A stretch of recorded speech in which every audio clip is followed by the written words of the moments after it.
இனிய காலை வணக்கம்.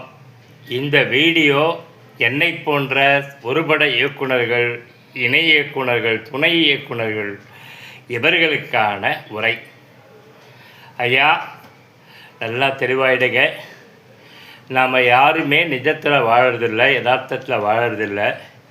எப்படியாவது ஜெயிச்சிருவோம், வாழ்க்கையில் செட் ஆகிடுவோன்ட்டு நிறைய மன அழுத்தம், நிம்மதியான உறக்கமின்மை, சரியான உணவு ஒழுக்கங்கள், மன ஒழுக்கங்கள் இதெல்லாம் இல்லாமல் சினிமான்னு சொல்லிட்டு வாழுறோம். இது அழுத்தங்களாக மாறி ஒரு நாள் மாரடைப்பாக மாறுகிறது.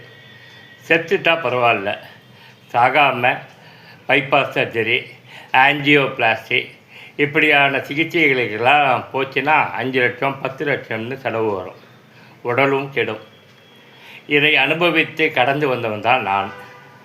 இப்போ ஒரு 3 லட்ச ரூபாய் பணம் பெரிய செல்ல 3 லட்சம் போனது.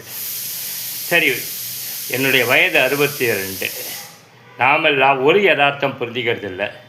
இன்று சின்ன படங்கள் ஓடுவதில்லை. அதையும் மீறி ஓடினதா ஒரு படம் சுட்டி காட்டுங்க இந்த வருஷத்தில். சார் 2 கோடிக்கு தான் சார் இந்த படத்தை எடுத்தான், 3 கோடிக்கு தான் எடுத்தான், இந்த படம் 5 கோடி ரூபா லாபம் வந்திருக்கு, அட்லீஸ்ட்டு அந்த எக்ஸ்ட்ரா ஒரு 1.5 கோடி வந்திருக்கு சார்ன்னு சொல்லிட்டு ஆதாரபூர்வமாக நிறுவீங்க. கிடையாது. பெரிய படங்க, நடிகர் நடித்த படங்க, இட்லி கடையே லாபம் இல்லை. உண்மையை சொன்னால் உங்களுக்குலாம் வருத்தமாக இருக்கும், சண்டைக்கு வருவீங்க. சத்தியம் தான், லாபம்லாம் கிடையாது. அசல் டேட்லாம் பெரிய ரெக்கார்டு. ஏன்னா காந்தாராங்கிற புயல் அடிச்சுட்டு போயிடுச்சு. இட்லி கடைக்கு 80 கோடி ரூபாய் கிட்ட பட்ஜெட் அந்த படம். அசல் வந்துடும்ன்றாங்க அதிகபட்சம். இப்படி தனுஷ் மாதிரியான சத்யராஜ் நடிச்சிருக்காரு, ராஜகிரண் நடிச்சிருக்காரு, நட்சத்திர பட்டாளமே நடிச்சிருக்காரு. எதுக்காக எதை சொல்ல வரேன்னா, சினிமாவை ஒரு விளையாட்டுத்தன்மையுடன் எடுத்துக்கொள்ளுங்க. சினிமாவே உலகம் சொல்லிட்டு பைத்தியமாய் சுற்றாதீங்க. அதை தான் இந்த வீடியோவோட முக்கிய உரை. சினிமாங்கிறது ஒரு பார்ட் டைம், ஒரு ஸ்போர்ட்ஸ். விளையாடுறதுக்கு கிரவுண்டுக்குள்ளே போனீங்கன்னா கிரிக்கெட் பேட்ஸ்மேன் வந்தால் 6, இல்லைடா க்ளீன் போல்டுன்னு சொல்லிட்டு ஜாலியாக விளையாடுறான் பாருங்கள். வெற்றி கிடைச்சாலும் சரி, தோல்வி கிடைச்சாலும் சரிட்டு. அப்படி ஒரு விளையாட்டுத்தன்மை மனப்பான்மையோடு போக. 40 வயசு மேலே கையெடுத்து கும்புறம் சுற்றாத. 40 வயசுக்குள்ளே நீ வெற்றி அடையலைன்னா அதுக்கப்புறம்லாம் டூ லேட்டு.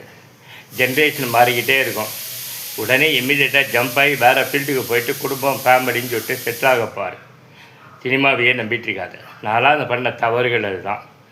முதுமை காலம் கொடூரமானது. வளவாசி நாளுக்கு நாள் ஏறிட்டு போகுது. இப்போல்லாம் சோத்துக்கு போராட்டத்தோடு 62 வயசில் கஷ்டப்பட்டுட்ருக்கேன். நான்லாம் பாதிப்பான இந்த நோய்க்கே போயிடுச்சு. புரிஞ்சிக்க.